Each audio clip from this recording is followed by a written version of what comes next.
We back on sports. I don't want to say this right now. Today, I have to start off with WWE Royal Rumble. I have to. And I don't want to talk about, the actual pay-per-view itself. No, I don't want to talk about that.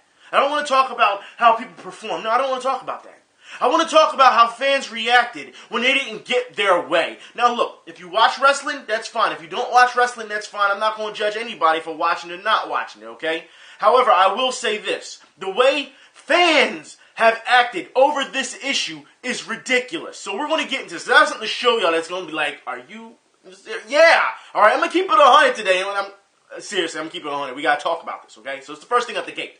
Now, I'll put it like this. For those who don't know, Roman Reigns won the WWE Royal Rumble. So it's like, okay, whatever. Now, here's the thing. Fans are upset that their wrestler that they wanted to win didn't win, which was Daniel Bryan. So pretty much because I understand fans, the establishment, the people that are in charge are still trying to force something down your throat that you don't want to watch. So don't watch it. That's really how it comes down to the way I see it. At one point you got to stop, but you also aren't giving the guy a chance. It doesn't matter, okay? After Roman Reigns won, we saw here in Philly. As for those who don't know, the pay-per-view was here in Philly. Fans are upset. They're booing. They're chanting bullshit. They're just getting out of hand. And you thought that would be the end of it, right? Okay, a couple Saudi fans, that's it. No, it gets worse. Because people took to Twitter, and then it was the hashtag cancel WWE Network, which we're hearing was reported 300,000 fans discontinued their service.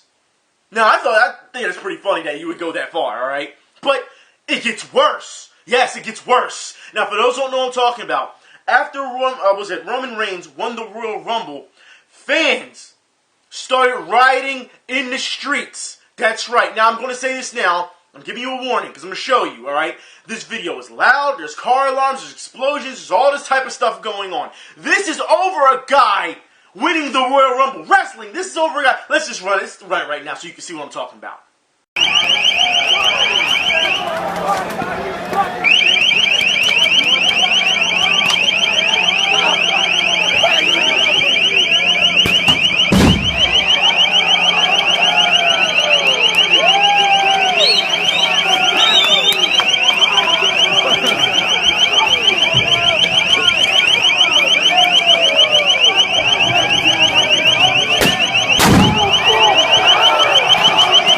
Wrestling fans, look, do we need to have this sit down, this talk about how you're too old to not know that wrestling is scripted? You know that, right? Look, I'll put it like this. It's okay if you know it's scripted and you still want to go with the fantasy and all because they're putting on a show. It's entertainment. All right, I get that, okay? But you do realize that these wrestlers who fight each other in the ring. Afterwards, they're in the back talking to each other. They're talking to their families. They're going out for dinner and things of that nature. You do realize this, right? So you know that it's not a real heated thing between wrestlers, right? Don't get me wrong. You hear the things of isolated incidents, but just because they're in a feud doesn't mean that they really hate each other's guts. Do we need to have that talk? Because it seems like I need to have that talk with you.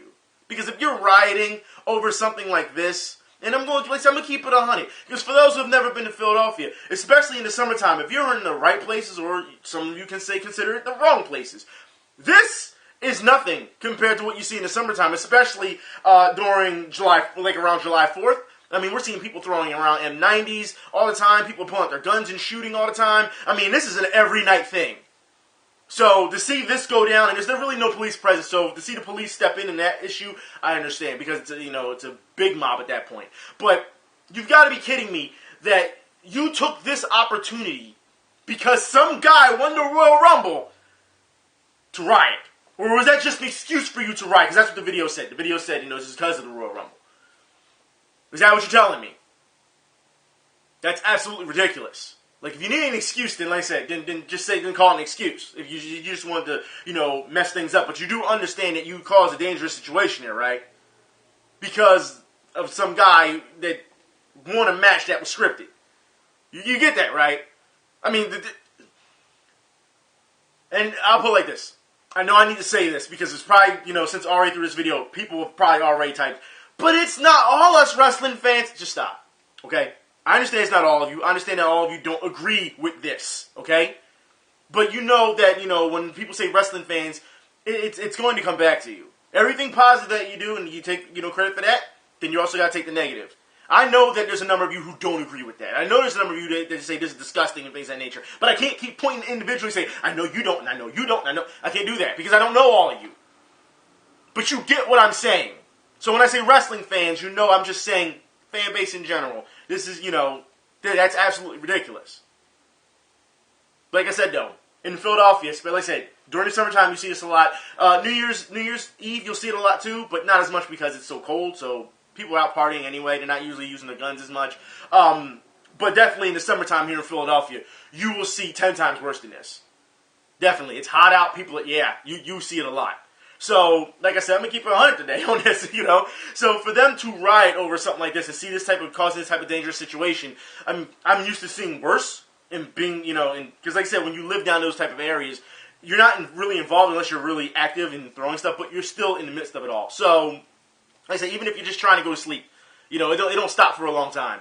And you're wondering if a bullet's going to come through through your window or not, because you don't know exactly where they're shooting. You know they're shooting up in the air, but you don't know if, idiots don't know how to use guns. You know that. Especially in the hood. They don't know how to use guns. But whatever. But I'm just saying that this is something that you have to get control of, wrestling fans. And I hope that the people that rioted, they should be ashamed of themselves. They should be. You know better than this. You do. Because it's not that serious. It's over wrestling. It's not that serious. It really, come on. Just stop. Like I said, if it's an excuse to do it, then fine. But even if it's an excuse to do it, it's still bad. But you got to be kidding me that you're this upset over one guy winning the Royal Rumble. Because the guy that you didn't like, the guy that you didn't, like won, and the guy that you wanted to win lost. Stop. Just stop. Just let's move on. Seriously, let's move on. I want to talk football. That's why I really want to talk football. I want to talk about DeflateGate. That's right, Patriots. Should I call them the cheating ass Patriots? Because that's all they do. They just cheat. Now, Pats fans, a lot of you have messaged me and said, hey, Vant, I'm disappointed to see that the Patriots went this way.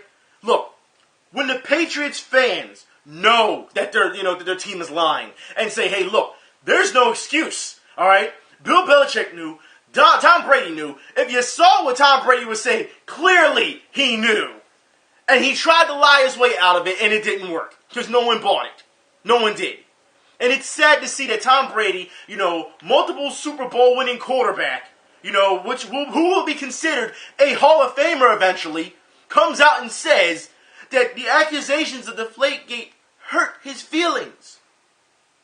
Well, who fucking who? So what if they hurt your feelings? So who cares?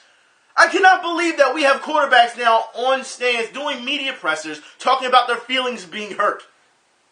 Now look, do I feel as though DeflateGate helped the Patriots win the game? Yeah, I'd say that. But I don't think it reflects on how bad the Colts got destroyed. I don't think it, not at all. The Patriots were clearly the better team that game. Clearly. They were going to win that regardless. However, they got caught cheating. And I just don't understand why they don't own up to it. And NFL Live, actually, after Tom Brady's, his presser, they break this down completely on how Tom Brady is lying to the fan base and to the public, and all NFL fans. So let's hear that real quick. Know how the balls were deflated by some 2 pounds per square inch.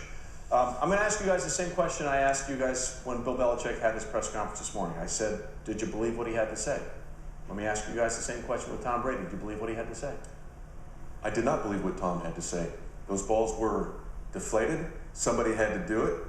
And I don't believe there's an equipment manager in the NFL that would, on his own initiative, deflate a ball without the starting quarterback's approval. I just didn't believe what Tom Brady had to say. You seem pretty emotional about this. Well, it's disappointing because my experience is, listen, I started 151 games. There wasn't one game ball that I didn't put my hands on. There is a protocol, there is a process. And my time with Jacksonville was, we practiced with those 3 balls, the new balls, for 3 days leading up to the game. On Saturday, the equipment manager would say, hey, listen, we've got the footballs for you. Hey, check them out, do you like them? I would go to every football. I would pick them up, I would squeeze them, because the last thing I wanted was an overinflated football. I wanted to be able to put my hands in it. I wanted my footballs at 13 PSI. And that's what the equipment managers did. That was my preference. So I wanted to make sure that they wasn't overinflated, and if they weren't to my specifications, if they were a little new, If they just weren't worn in enough, I'd have them brush them or rub them down to make sure on game day that they were ready. On Sunday, I checked them again. I knew very well, without a doubt, the condition of those footballs going into a game. So, and that was my experience, and most quarterbacks would tell you that is their experience. That football is our livelihood. If you don't feel good about throwing that ball, your success on the football field can suffer for that. And so that was a tough one to swallow. Coach and the quarterback both have no idea how this happened. Yeah, but one quick point. He said he liked it at 12.5. So now he's saying the equipment managers brought him balls that weren't the specifications that he liked. That would never happen. The equipment managers they're there to make sure we have everything we need the way we need it. Well, that was an interesting point. He said, I like that ball right at 12.5. And how do you know you like it at 12.5 if you can't feel the difference? And he also said, I can't feel the difference. Look. Right there, you have to look at the facts of everything that's going on. Patriots fans, I have to ask you, okay, what's more important, backing your team because you're getting ready to win a Super Bowl, or the current state, as an NFL fan, of all this cheating? Now, I understand that, it's a lot of allegations for you, so you're going to defend your team. I get it, because that's what fandom does. A lot of them, defend it. I personally do not do those type of things. For those who watch my videos, I will jump on the Eagles in a heartbeat. I've been doing it for years. But you have to be kidding me that if you think that this is okay. Richard Sherman said it best, because they asked him, how you feel about, doing these mandatory press conferences and all, coming up for the Super Bowl. We'll talk about that later, okay? But he said, since it's mandatory for them or they get fined, then Roger Goodell should come out during these type of times and have to speak to the media. I agree, because there's no way he can be protected this entire time. He should have to speak on this. Now, we know that Roger Goodell is for the owners. He's going to back the owners as much as possible, and not as much as the players, because the players are just, they're just the pawns in this game. They really are. They get paid a lot of money, but they're the pawns compared to the owners. You have to be kidding me if Roger Goodell does not speak up on this issue. The fact that it's taken him so long to not say anything. And some of you have messaged me and saying, now that this is happening, even though the NBA has its problems, the NFL is a joke now. It's pretty much right up there with the NBA. It's a lot to clean up. We've seen the NFL take so many hits this year that it's ridiculous. And I have to agree. It needs to be cleaned up. Roger Goodell is not doing his job. He's not. As far as I'm concerned, after the whole Ray Rice issue, that should have been it for Roger Goodell. The fact that he hasn't really brought down the hammer on Belichick and Brady and everyone else, because you got to remember, look what he did to the New Orleans Saints for the bounty. And Sean Payton was like, I didn't know anything about it. Just like Bill Belichick was saying, I don't know anything about it. Tom Brady saying, I don't know anything about it. And what did he say to Sean Payton? Ignorance isn't an excuse. So as far as I'm concerned, you have to do the same thing. You've already set that precedent. So you have to ban Belichick, you have to ban Brady, and you got to take draft picks away, man. You have to. There's no way. I don't care how much investigation is going on. You know that they are lying. They're lying. There's no way about, like I said, I don't care who wins the Super Bowl. I don't. I'm not, I'm for Seattle now because of what's going on. I still believe in the past. I don't care. I just want to see a good game, just like I did in the playoffs. I just want to see good games. But this is something that needs to be addressed. And you can't sit here and tell me that we should just overlook this. Especially given the track record of the New England Patriots. It's not being salty. It's not. No, look, there's the facts right there. I don't know. But I want to move on to the Pro Bowl last week. Pro Bowl passed recently. As we know, or for those who didn't really know, who are paying attention, they changed the rules of the Pro Bowl. Right? Now, I want to play this. This was the rules for kicking in the Pro Bowl.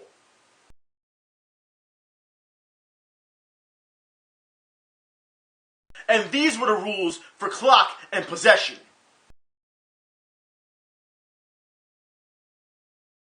Now, though those rules seem somewhat ridiculous, and some people said, they actually didn't mind it, you have to understand this is a testing ground to see what fans will accept and what they won't accept, due to the fact that if it is acceptable, they'll put this in regular play. We've seen this time and time again. We've seen how they start moving kickoffs back. There was already rumor before about they want to get rid of kickoffs in the regular season. Now they instituted this in the Pro Bowl. So you have to understand, this is a testing ground. I will say, majority of fans and NFL fans, when they watch the Pro Bowl, were not very happy with this. The NFL said they were doing these things due to the fact that they felt that this would make the Pro Bowl more competitive. Really? More competitive? Is that why Jordy Nelson, celebrated with his teammate who was on the other team when he scored a touchdown? Wait a minute, you're my teammate, but you're not. It's the Pro Bowl. Just stop this. Please, just stop this foolishness, NFL. Like, you're not fooling anyone. You're not. And the players clearly don't take this seriously. There's no way you can sit here and say these type of rules are going to make this game more competitive when things like that are going on. Just stop. Like, I want to move on. I want to talk about more foolishness, all right? Josh Gordon. I have to talk about this, because for those who don't know, and I'll put the link in the info bar, Josh Gordon has been suspended again. They're talking about a 1-year ban now for him, because he failed a drug test. Does this guy care about playing football anymore? I mean, we've seen him, he failed a drug test before. Then he missed meetings, team meetings, and he was, kicked off the team. I wouldn't say kicked the team, but sent home for that pretty much. You have Manziel partying all of this. It seems like this is an ongoing problem with the Cleveland Browns. I don't know how your organization puts up with this. Now, he fails another drug test, and it seems like, you're just going to ban him. How many chances did this guy get? I just want to know. Because I put it like this. If this was a real job, like in real life, we're not talking sports. We're not talking entertainment and players' associations, because they're going to back him. They're going to, try and fight for him. We're not talking that. No. We're talking about simple responsibility. If you go to your everyday job and act like Josh Gordon and not, do your job, or you're hooked on drugs, you failed drug tests, guess what? You are fired. And that will follow you, your record will follow you to future jobs. I don't understand. I don't care how much talent in the world you have. If you don't have the brains to understand how much hard work you put into getting into the NFL, now you want to act a fool? It's a privilege. It's still a privilege to play in the NFL. You have to understand, they call it the not-for-long league because people get injured and they're done. You should be happy that you're still healthy and can still play and make money to support your family. Instead, you're running around acting like a superstar, even though you got suspended. We saw what happened on the story. Got suspended. What do you do? Go out and party. Like, come on, man. Stop. Come on. These players really don't care. And I'm not saying it's all of them. And I think that's the problem, too. I think that there's so many bad things that we see within athletes that it overshadows all the good athletes who do, like, charities and things of that nature. It overshadows them so much. And I think that's another thing that's sad. But when you have the media constantly telling you that these athletes are compared to gods or real heroes, because let's be honest here, these athletes aren't heroes. They may do something sports-wise, but they are not heroes. Don't sit here and tell me that. All right? I'm not going to try and compare them to someone who's willing to give their life to save another. That's a hero. You know what I mean? Military or, firemen or something like that. People who lay their lives on the line. That's a hero. Not a football player, not a baseball player. But they want you to see the media, the way they spin this. They want you to see them as, the all-around God, the all-around, great person that you should strive to be. And then they ask kids who's their hero, and they turn around. They don't say daddy. They turn around and say, said player. Like, to me, that is ridiculous. It's absolutely ridiculous. So as far as I'm concerned, Josh Gordon, he shouldn't get another chance. He's had too many as it is. But there's always going to be somebody that says, well, we're paying him X amount of dollars, or he is a talent. Like I said, they always overlook that he's a talent, and they always have that arrogance where I can break his old ways. You have to do some serious reconsidering with athletes when things like this happen. We saw this with Pac-Man Jones. Look at everything he went through until he landed in Cincinnati. He was like, all right, I'll behave. And that's what happened. Now you don't even hear anything about him. You know what I mean? Like, this is something that's not going away. And it's a reoccurring problem with the Cleveland Browns. And it needs to be taken care of. As far as I'm concerned, I see what Browns fans are saying on Twitter, on all types of social media. They're all upset. And they have every right to be. I don't understand how the organization has not come out and said, look, enough is enough. Fan base has had enough, but you haven't still. You can ban him for 1 year, but guess what? He's still under contract. You're still going to keep him. Unless you let him go. And I say this from an NFL standard. Not just from a team standard, organization, or owner. No, from an NFL standard. Your product is suffering a lot right now. The last thing you need is extra heat on you. For you to... Just stop. The guy's going to kill his career. doing this. He is. He just is. It's too much. But speaking of more foolishness, heroes and all that type of stuff. Griffin Force, flop of the week. I'm going to give you 2 today. That's right. We're going to start off with football. Or should I say soccer? Or wherever you're from. Football, soccer. I don't think it really matters. Watch this flop. As this, I find this pretty funny. Friend shouldn't be up there. It's not a bad foul to concede. Bump of heads between Dzeko and Ayala. Oh, he's been booked, hasn't he?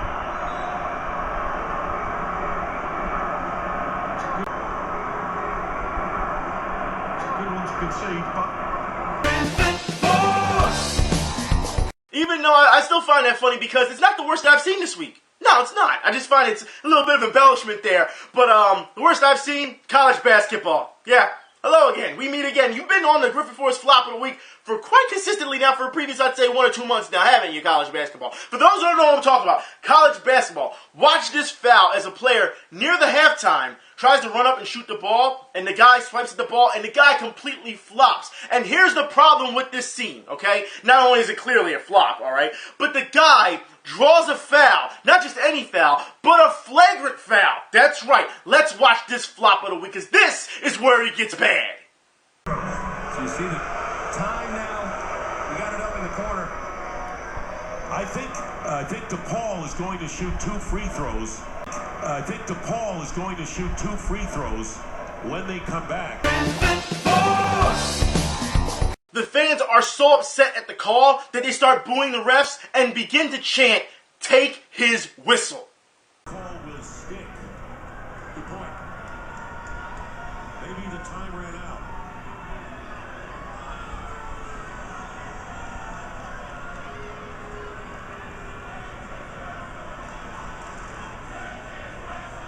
This game's been a little chippy, to say the least. It seems like we were having a big problem with referees these days, so shifting to the NBA real quick. I want you to see this, how a referee, I swear I should make a segment every time called Blame That Ref. I really should. A referee who lets a player get away with a number of violations, right? The player jumps up in the air with the ball, comes down with the ball, no one touches him, doesn't touch the ball, and if you watch the ref on the side, this is what he does.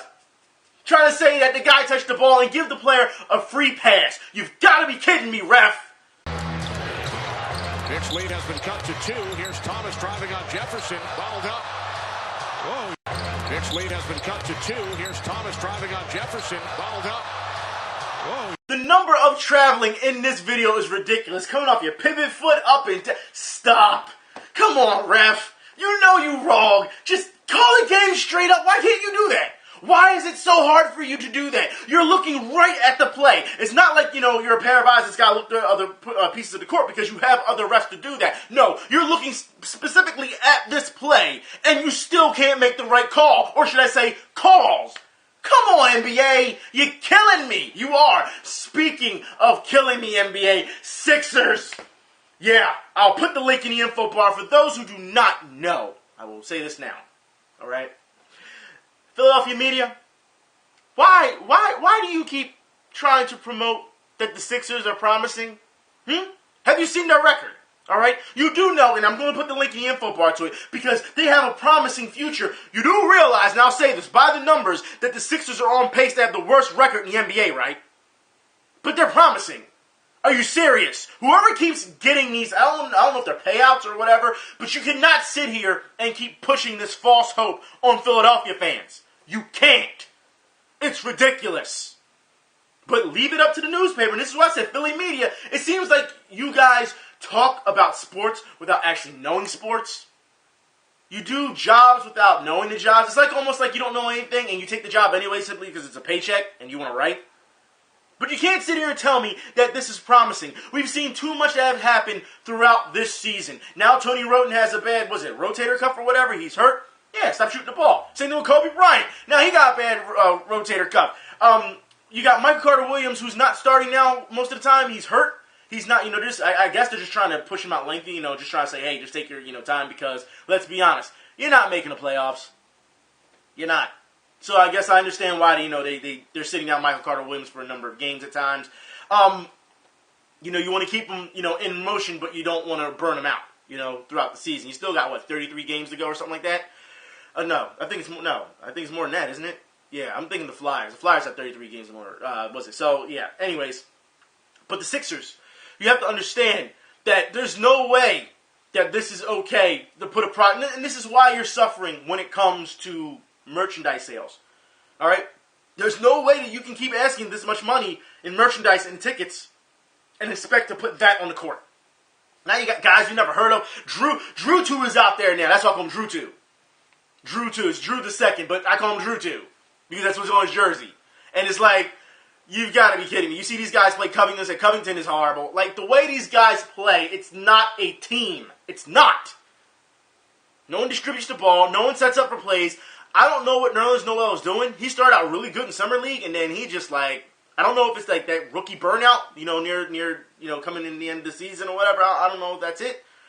But it's only January, man. There's a lot of basketball still to be played. All right, so I don't, like I said, as we know, we talked about this on Twitter. We talked about a lot, everywhere. Basketball is a 24/7 thing. There's no off-season for basketball. There really isn't. So for these guys to not get better or to improve as a team, even though you're taking losses, you keep making the same mistakes over and over. I don't understand it. How do you not learn from this? For the previous 3 years, we have seen, if you look at the Sixers' percentage in defense when guarding the three-point shot, it is so low. Regardless if Doug Collins was here or if Brett Brown was here. It doesn't matter, Brett Brown was here. It wouldn't matter. The fact is, this is something that needs to be corrected, and it's still not being corrected. You're paying guys a lot of money to just run up and down the court, and they're not doing anything. A lot of them do not deserve to be in this league. They don't. As far as I'm concerned. It's mind-numbing how fans are okay with this. I don't get it. I don't understand why Sixers fans aren't more mad. I understand, like I said, the media, they have a job to do. And I say this like CSN and all the broadcasters, they have to try and keep it positive because they want you to keep watching, all right? The newspapers, they don't have any obligation unless someone was paid to make positive reviews on the Sixers. But you gotta be kidding me if you're going to still push this. You're seeing how bad the team is, how many losses they have this year. Clearly, they are gunning for the number one spot when it comes to getting that tank on. It's beyond tanking at this point. We've talked about this. But you gotta be kidding me that you're going to sit here and still try to bring this false hope to the fan base. No way.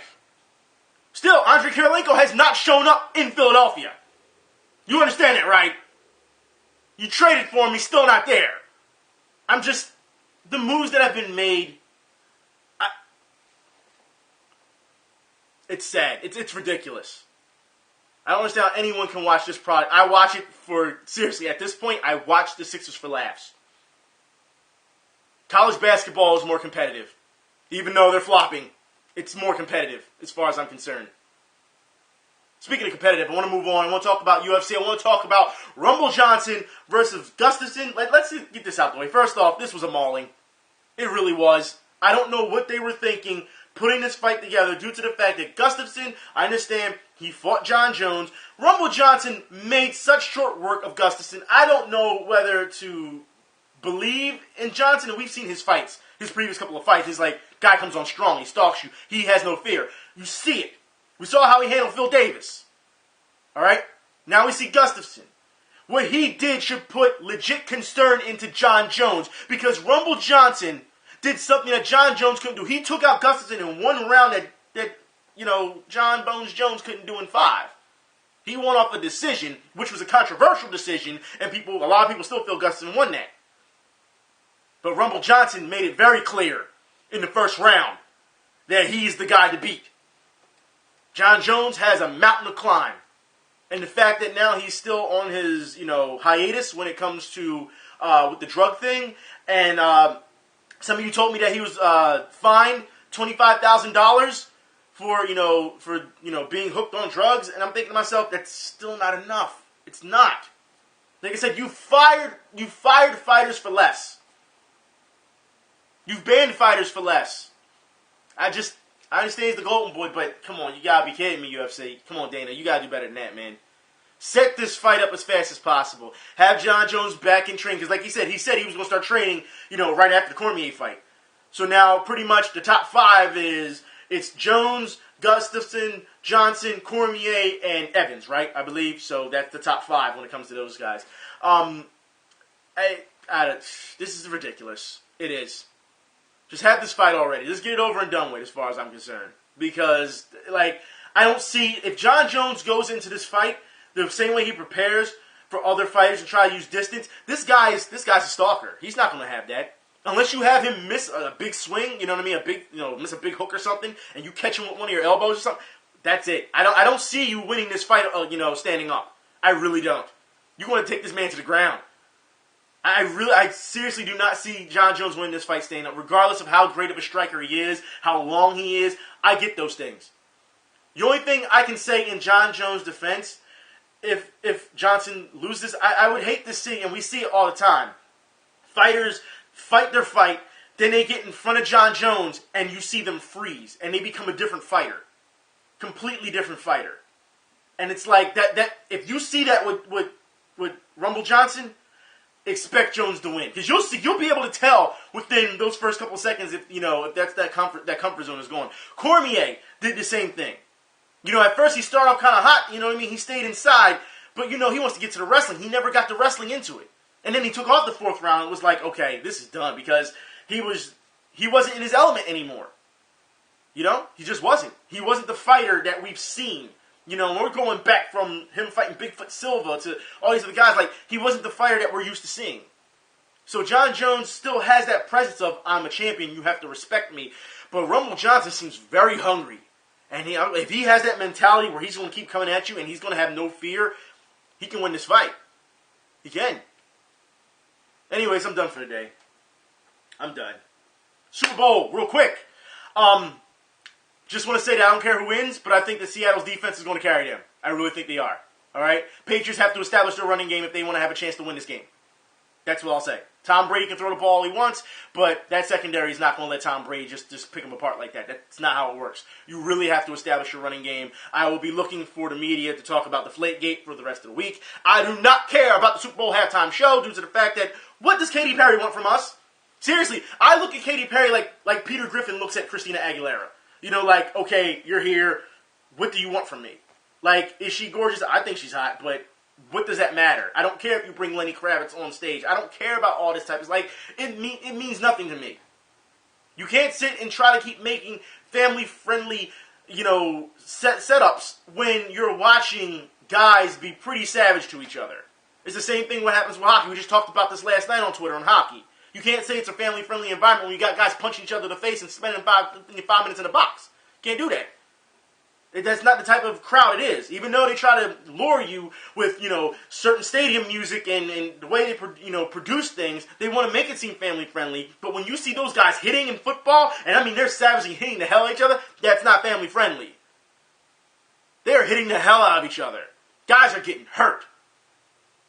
Face mask pulls and fights and skirmishes. We've seen this. We know football is not for the sensitive. We know that. Hockey is not for the sensitive. We know that. So for them to try and make it still family-friendly, to have these type of Super Bowl concerts, that just takes away from the game for me. Usually that's bathroom break. That's what that is, and go and eat something real quick. I'm not worried about Super Bowl halftime show. If you're interested, I'm sure the last time we did the halftime show on Twitter, it was funny because y'all are watching the halftime show. I wasn't watching it yet. Y'all was like, this is horrible. And I was like, all right, now I guess I have to tune in then just to see how bad it is. That's how I watch halftime shows, by you guys' reactions. And then we talk about it the entire time and pretty much trash on the Super Bowl halftime shows. They're funny as hell. Last time there was a good Super Bowl halftime show was what? Prince? Paul McCartney? Maybe? Maybe? I don't know. I mean, really, they kind of screwed the pooch with the Red Hot Chili Peppers. They was just like, Bruno Mars. And though he's talented, as we see, I know a lot of people don't like Bruno Mars, but he got up there and he did his thing. You know what I mean? Played the piano and did that. That takes talent to play the piano and things of that nature. And practice, But I just felt as though the Red Hot Chili Peppers should have been built more. And they weren't. But that's just me. You know what I mean? Like I said, Super Bowl halftime show is now for the youth because they want to bring in new fans. The rest of us, they're like, we don't care what you do because they want the younger people because, like I said, more family-friendly element. They can get more tickets. They can get more merchandise sales. That's just how it works. More concession stand sales. That's just how it works. So, as far as I'm concerned, I see Seattle Seahawks winning the Super Bowl. We will see what happens. And Eagles talk real quick. They're talking about moving up for Mariota. Don't do that. Don't do that. Don't do that. I'm not trying to hear you want to trade Nick Foles. Don't do that. No. I'm not sold. I don't care what system of Oregon he's in. I don't care. I don't care if you want a Heisman. Don't do that. Don't. Just don't. Okay, Eagles, don't. That would be just horrible. All right, that would be horrible, and I think the fan base will really backlash on that if you don't do that. Don't. No. Okay. Now, I will say this. Like I said, I'm done. This video felt more like a rant than it did anything. So, anyways, I'll leave it to y'all. Gaming video coming up tomorrow, hopefully. Like I said, I've been very busy, so that's why these videos, like I said, I usually do it on Monday, and then it's Wednesday. I've just been very busy, all right? Especially the storm. The storm that didn't happen here was here and it shut down the entire city, and then, don't even get me started. I'll talk to y'all later. Y'all be safe. As you can see, I'm just all over the place. Y'all be safe. I'm out.